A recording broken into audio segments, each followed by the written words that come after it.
Jocko, I'm a high school teacher. I consider myself the leader in the classroom. How do I demonstrate extreme ownership in the classroom? For example, one of my students misbehaves. How do I take extreme ownership of their behavior? Okay, one way to do this, and I do this with my kids. I did it with my platoon guys back in the day. Do it with jiu-jitsu kids, whoever. And what you do is you do exactly what you're saying you want to do, which is you take ownership.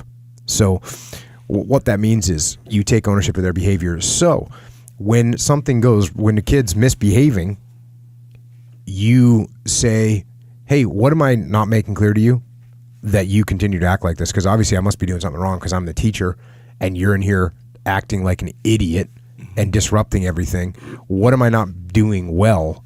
How could I convey this message to you that you shouldn't act like that? And not only that, but how can I better make you understand that what you do right now is going to affect and impact the rest of your whole life?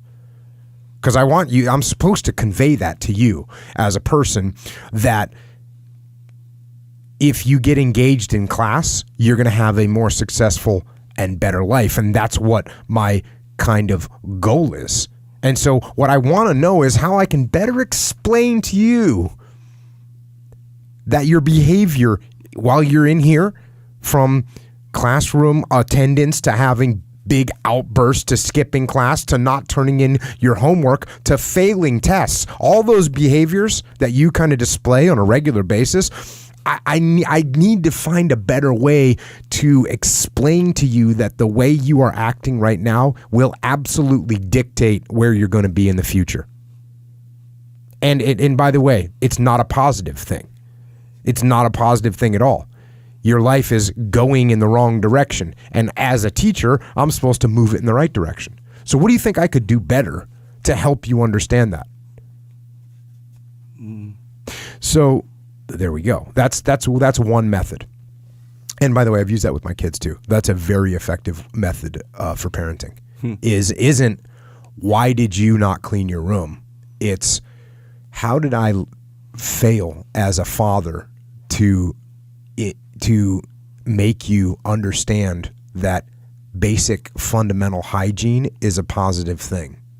Mm-hmm. Where did I fail? And that's actually, the cleaning room example isn't a great one, but when it's something a little bit more severe than that, something like when they really do something that's outside the lines, right? Mm-hmm.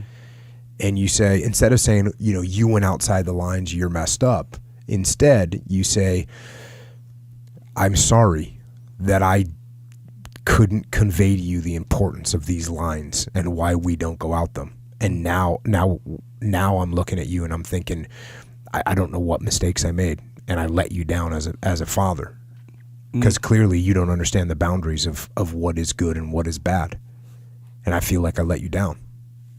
And that, for my kids, provokes a better reaction than that you screwed up. Yeah. You screwed up. Now, going on, the other thing you can do here is you can explain how their behavior affects and impacts everyone else in the class.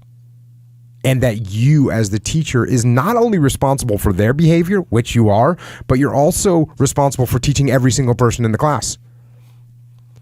And that you own that. You own the education of these other kids, and that you're not going to let one kid destroy the experience for everyone else, because that is not fair and you will not do it. I'm not going to let that happen. I'm not going to let you come in here and impact all these other kids with your negativity and your bad behavior. These kids are here to learn. They actually want to do something with their lives. They want to take over and dominate. They want to win. And I'm looking at you and I think you must want to lose, because that's where you're heading. That's what you want to do, is lose in life. Because these other kids, they want to win. So I'm not going to let that happen. I'm not going to let them lose because you want to lose. If you want to lose, you can go do it on your own time in the principal's office. And then maybe you have to kick them out of class. Maybe you have to suspend them or whatever. And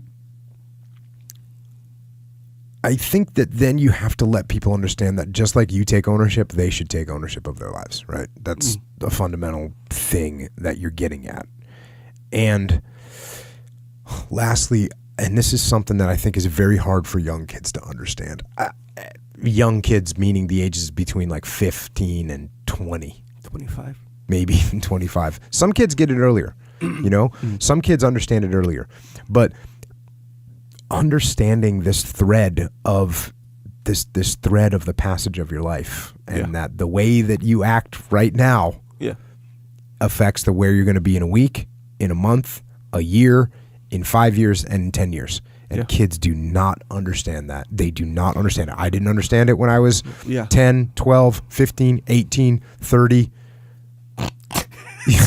You know what I mean? Like, well, I think actually one of the best things for me is that when you join the military, they show you that thread, and it's very clear. They're like, hey, you do this and you get promoted. You do this and you get advanced. You get this and you get your paycheck. You get this. Oh, and you do this other thing, you don't get a paycheck. You didn't do this other thing, you go to the brig. Yeah. You do this other thing and you'll won't make it through SEAL training. Yeah. So, you know, that was for me. I shouldn't have said get promoted, because for me it was get to SEAL training and get through SEAL training. I didn't care about getting promoted. I never did. But to get, when I was 18 years old, to get to SEAL training and to get through SEAL training, that was a crystal clear path for me. And I saw it, and as soon as I saw it, I said, okay, I will not veer off that path. What they tell me to do, I'll do. Now, there's nothing that's that solid for a civilian. Right? For a civilian to say, okay, if you do this right now, you're going to get into this college. Yeah. If you get into this college and you get these kind of grades, you're going to get this kind of job. There's no real clear path like that. And so it's harder to draw that thread for people.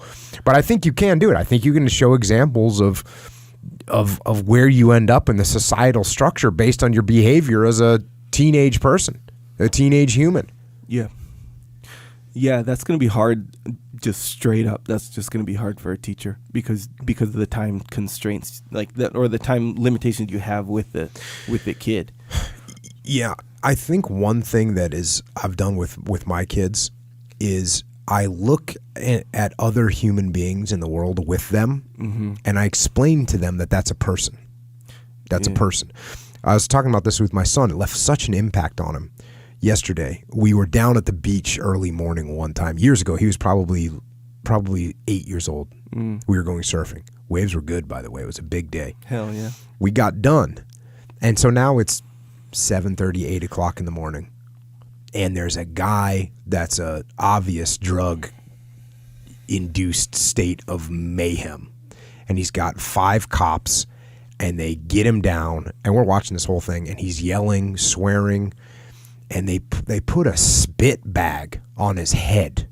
So he's just full on crazy. And, you know, my son's saying, what is that, Dad? You know, it's like, oh, that's a spit bag so that this guy doesn't spit on these police officers that are down here doing their job. And, you know, I said, this is what happens when you go on drugs. This is where you end up. You end up with no shirt on, one shoe, ripped jeans.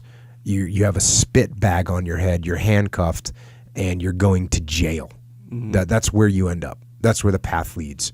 So don't do those things. Don't start down that path.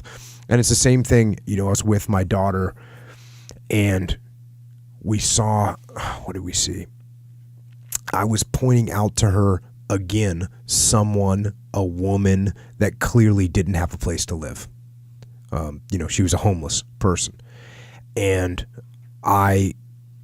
you know, walking with my daughter, and we see the woman with the shopping cart, and it's filled with, you know, stuff, you know, crap and sleeping bags and cans and whatever. Clearly a homeless person. But what was weird, and the reason I specifically point out, was because she looked somewhat, you know, somewhat normal, and yet you could tell that she was not doing well. And so, you know, I said to my daughter, I said, what do you think of that person? And she says, I don't know. What do you mean? And I said, well, do you think that person wants to be there? And she said, well, no. And I said, well, how do you think she ended up there? And she said, I don't know. And I said, you know, I don't know either. But that's a real person. And when she goes to bed tonight, she's going to be underneath a bridge somewhere. She's going to be cold. She's going to be wet. She's going to be miserable. And that's her life. That's where she ended up. So some choices that she made along the way may have contributed to that. And what I'm saying to you is make choices that will contribute to you not ending up in that position. Because those people that you see that are homeless, that are addicted to drugs, those people are actually people. And it's very easy to view them as, oh, I can never be there. They're not, they're a different species than me. They're not. I guess that's the point of my story, is that it's really easy for people to look at other people and think I could never be there. That could not happen to me. Yeah. And my point to my kids is, oh yes, it can. Yeah. If you make the wrong choices. Hey, you know what? It could be bad luck. Sure, it could be bad luck. It can be bad luck. But most of the time, the vast majority of the time, it's decision making. Bad decision making gets you in bad situations.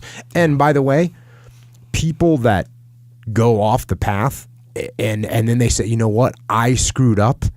I did the wrong thing and I'm going to now fix it. You don't see people like that are homeless. You don't see people like that are addicted to drugs, because they take responsibility and they say, okay, I made this mistake. I didn't do the right things. I need to get fixed. Yeah. And they fix it. Whereas someone that says, oh, it's my parents' fault and it's my boyfriend's fault and it's my girlfriend's fault and it's my old boss's fault and it's my pusher's fault and whoever you want to blame. If it's not your fault, you don't fix the problem. Yeah. You don't take ownership of the problem. You don't fix it on a personal level, and that's problematic. Yeah. Your parents were teachers, huh? Yes, both teachers. Yeah. Makes sense. There's a lot of. It seems like there's a lot of similarities with teachers and then parents, right? Because it's both like you're both trying to guide these young minds. True. Oh, by the way, kids, teenagers, whatever, yeah, they can't really have, you say they don't understand the correlation between like their actions now and whatever. Right. They kind of can't, because that part of their brain isn't developed yet. It's the front part, frontal, whatever. Let's call it the front part. That sounds front technical. Part. I think that's a medical term, but it tends to, on average or whatever, develop by age 25. That's why I said 25. Okay. So that's typically, give or take when it's done developing. So yeah, before that, and it's basically the decision making, like, okay, what you said, what I do now affects the future. And you know how like now you're like, oh, when you do something, you can almost feel the payoff in the future. It's almost like that. Yes. You understand it now. Back then you couldn't. That's why these colleges, when you go to college at 18 or 17 in my case, they all these little credit card pushers, they'll just post up outside of your dorm room and be like, hey, in unsecured, I don't even know what unsecured means, by the way, at this time, $300 limit, just credits, free money, it's free money. That's how they do. All you got to do is fill out this thing. And everyone, of course, I don't know what that means. I'll pay it back way later. So they get you like that. But nonetheless, so they don't have that part of their brain. They don't know. Yeah. So the answer is, and I'm kind of drawing from my childhood. So I had these two teachers, right? One teacher, his name was Mr. Tokita, Japanese guy. Mm-hmm. And he was like a little samurai ninja guy. Mm-hmm. Didn't really talk that much, like outside of the classroom. And when he'd talk in the classroom, it was all deliberate stuff. There was no small talk. It was really rigid. We had a quiz every single Friday. 10 questions. Real short quiz about the week stuff. Mm-hmm. His little lecture on the board was like boom, boom, boom, boom, boom, boom. I think he'd even underline the key points, so you'd know. Mm-hmm. There was no like, hey, read this and I'm going to test you on mystery. It. No mystery. This is what you're going to be tested. He underlined the key points, and you got to know those key points at the end of the week. Test every week. Boom, you take, or quiz. It's a quiz. Then there's a test on all the stuff, whatever. But you were not ill-equipped for these tests. You knew. As long as you were showing up, paying attention, you knew. So either you did it or you didn't do it, So it was, and there was no like, hey guys, nothing like you knew what to expect. This guy was so consistent with every little thing, all the way down to the point that, like, if you call him Tokita, because sometimes that's how when you get real chummy with the teachers, just in general, if you're that kind of person, you won't say Mr. or Mrs. Right? So every once in a while you'd be like, hey, I don't know, Smith. We'll just say if the teacher's name was Mrs. Smith. He'd be like, hey, Smith. And, it's a kind of chummy relationship. So one time, I forget who it was. Might have and this girl Cressy. Anyway, he goes, oh, Tokita, because she liked him. And he was a likable guy, that's the thing. But just really consistent and rigid like a ninja or something. And they were like, hey, Tokita, and asked a question. And he didn't get mad, nothing like that. He just answers real stoic, just answers the question. And as he's shuffling his papers like this, just real, like, this guy was so cold as ice guy. He goes like this, boom, he answers the question, and he goes, and that's Mr. Tokita. And then he just continues on, right? And everyone's like, dang, that was fucking awesome. But anyway, I did the best in that class because it was one of those things that it was so consistent. Like, there was no room for slack. If you slacked off, it was really apparent. Discipline equals freedom. Yeah, you know, but he wasn't the kind, like, he wouldn't yell at you. It wasn't that. I don't yell. Yeah. So discipline equals freedom. You don't need to yell when people understand expectations. You don't need to yell. And the thing, and you're like this too, where you're real consistent. That's the thing too. Because, you know, sometimes, let's say you're real rigid one week and then the next week. Oh, yeah, that's bad. Or let's say you're really rigid like the whole year. And then, I don't know, you're feeling, I don't know, you're hungover or something. I don't know, you partied or something. You come to class, as the teacher, by the way. And then you're not as rigid that day. Ooh, there's the little chink in your armor there. And they'll kind of start to exploit it, these kids. Which brings me to my second teacher. I'm not going to say his name. He was in 7th grade, though, where this guy was just all over the place. Super easy to take advantage of this guy. He was a music teacher. Wait, was he a music teacher? Yeah, I think so. I don't know. I forget. But super easy to take advantage of this guy. The kind, like, he'd lose his cool all the time. And, you know, it was just funny to see him react a lot of the time, right? And the thing is, he didn't start like that. He started just super nice. Just like, hey, the kind, like, people would run over him and he'd be like, hey, you know, we don't have to. He was just super nice, but he wasn't consistent with anything. Then after a while, I think it was after like a few years, I hear that he's like really mean now. Yeah. Like he loses his temper all the time. Yeah. I'm like, what the heck? It just doesn't make sense. It goes back to just discipline equals freedom, right? Yeah. And if you would have held the line in the beginning and said, no, you don't act like that in here. Stop. Then if you would have stopped at the minimal or at this small action that was bad, this small bad behavior, if he tightened that up, then it would never get to bid. Then he doesn't have to lose his temper and get crazy. Yeah. And I'm sure he's a nice guy. I'm sure he's a positive guy, and he had the highest hopes and expectations. Going back to the earlier subject, like. He had the really high hopes that everyone's just going to be in here to learn and open their minds. And it's like, no, these kids are in here to shoot spitballs and stick pencils into the back of the person sitting in front of them. Right? That's sort of it. Exactly, yeah. That's sort of it. And when you realize that, then you don't allow that minimal behavior, and then they just don't get totally out of control. Yeah. Man, that's hard work being a teacher. Very much so. Very much so. Because again, because it goes back to that thing, man, where you only have like what, an hour or something with the 45 kid minutes, day. man. Yeah, in a day. Yeah. And that's only for like 5 days maximum for the week. Sometimes less, you know, if you got holidays or whatever. And then they go home or wherever, and then they get their influences, you know, boom, boom, as they grow up. Then they come back to your class with all that influence. Yeah. And it's like, what now, you know? And you got to kind of find a way as a teacher, not only to like get through to them just person to person, but you got to get them all this material. And if they don't like that material, oh man, that's yet another task, you know? So again, man, if you have that structure in place and it's consistent and they know what to expect, that's going to help because they have this scaffolding. They don't know how to make decisions. You know, I got asked one time by a teacher, it's kind of a similar question, you know, I've done everything to get through to this person. They're just not getting in the game. What do I do now? And I was like, well, try a different way. Try a different way. You know, you didn't get through to them that way. Try it a different way. Mm-hmm. How can you get through to them? Now, just like as a boss, as a leader, as a platoon commander, if you've tried every single possible different way and you've got someone that just cannot do it or does not want to do it and they're negatively affecting everyone else, then it's your responsibility as a leader to get rid of them. Mm-hmm. Yeah. Get rid of them. And had another conversation with a teacher one time who had kicked someone out of her school for fighting. And this person's a great person and a friend of mine.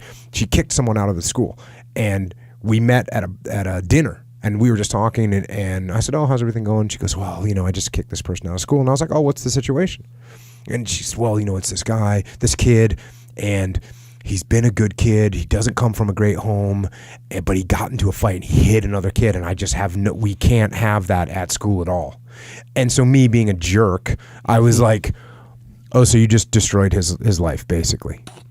And she's like, what do you mean? I go, well, if the kid doesn't have much of a home and he's not coming from a great family, the only thing he has is your school. And if you don't allow him in school, now you kicked him out, where's he going to end up? I go, did you already open up a space for him in prison somewhere? Because that's where he's heading. And I was being a total jerk, but I didn't really realize that until I saw her like getting emotional. And I was like, oh, I'm sorry. And so then we had the conversation. And what was great was we talked and we went through this conversation. And because what I was saying, even though I was being a jerk about it, even though I was being kind of, I don't know, I wasn't being sarcastic, I was just being really offensive because she's a friend, and that's just how I am. Like one of your SEAL team buddies. Yeah, exactly. Treating her like another SEAL.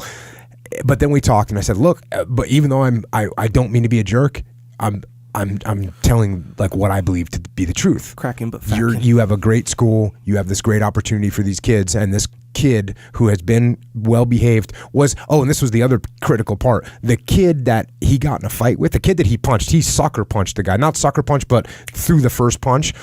The other kid was the class jerk, the class picking on people and always misbehaving. That kid didn't get kicked out of the school. He wasn't going to get kicked out of the school because he didn't actually get involved in the physical violence. Yeah. And so then, and I told her that too. I said, look, you got one kid that he finally broke mentally, and you got another kid that just knows how to push people's buttons, and he wanted him to hit him. And now you're kicking the kid out that actually probably should have done what he did. That kid probably deserved to get punched in the face. Yep. And anyways, after this long conversation, she went back, and the other key little thing that we talked about was I said, it's okay for you as the leader to say, hey, look, I made a mistake. You know what? I'm not kicking him out of the school. You know why? Because this other kid acted like a jerk. This other kid harassed him. This other kid did these other kid things. And this child has been a well-behaved child, and he lost his temper, and that's human, and we're going to keep him in the school. And she did that. So my point is it's a hard job. Yeah. And yeah, that's my point. Big time. Man, and that's yet another thing that I think we got to balance this in regular society too. But it's so this kid, right? For example, your example where the kid punched the guy. So boom, we have this incident. So what do you do though, right? It's like that's a problem. As far as problem solving goes, you don't punish the kid. You evaluate what happened, and then you essentially help the kid so he doesn't punch anyone. Right. Like some people, they're like, hey, we got to punch this kid somehow, give him detention or something. Right. And does that solve the problem? Maybe we actually teach someone to control their emotions. Exactly right. Like, why'd you punch him? Oh, because this guy did this. Okay, there's another problem, by the way. So we got to teach this kid to stop messing around in that way, and then we got to teach this kid, okay, if you do get messed around. You're right. And sometimes the only way some kids learn a lesson is by being severely punished, kicked out of a school, whatever, expelled or something like that. Yes. But most cases, what does that really teach them? That school doesn't care about them, right? So 100%. That's a tough situation. Interestingly, in Way of the Warrior Kid, the next book that's coming out, sure, the whole... And I'm not going to give the whole story away, but the opening chapter, young Mark is in the principal's office. And he's in the principal's office because he threw a papier-mâché pumpkin at another kid's head. Yep. Why did he do it? Because he was frustrated, because he got mad, because the kid was picking on him continually, verbalizing verbal abuse. And finally, Mark just got mad, and he hucked a papier-mâché pumpkin at the kid's head. It bounced off the kid's head and hit Miss Carpenter right in the face too. So he got sent to the office. But anyways, but the point is the reason I did that is because kids that are 11 years old, they still lose their temper. They haven't learned to control their temper yet. And so one of the themes in the new Warrior Kid book is that a warrior has to learn to control their temper and control their emotions. Yeah. The lessons that we're talking about right now. Yeah. Interestingly enough. So thanks to the teachers out there. Big time, man. Because, man, as a teacher, and I've never been a teacher. obviously, but I mean, just even halfway imagining it, man, you kind of care about like these kids, but you care about them all. So, and then you have all the whole spectrum of them. You have the kid who's like, ooh, the teacher's pet, as far as the other kids are concerned. But meanwhile, you love that kid because, man, he's picking up what you're putting down and he's listening, he's giving you apples and whatnot. Then you have on the other side, you have the one that won't listen to anything, disrupting your class, you know. But you want that kid, like, of course, you want to leave you, like, stop messing up my whole thing. But you want them to be successful. Yeah, man, because, like, when you know how you teach someone something and you see him use it? Oh, man, that's the best. As any kind of teaching capacity that, you know, as far as the role that you play, like in jiu-jitsu or something like that, even like another adult. It's all the same, right? Actually, I think kids. Well, there's a fundamental human characteristic, I believe, that makes you want to help other people. Yeah, feels it's good. like your feels influence, like living on, or something. Yeah, something like that. I don't know, maybe. But man, so it's like, that's yet another thing you got to deal with as a teacher, you know, because you're committed, man. It's like, it's crazy true. town.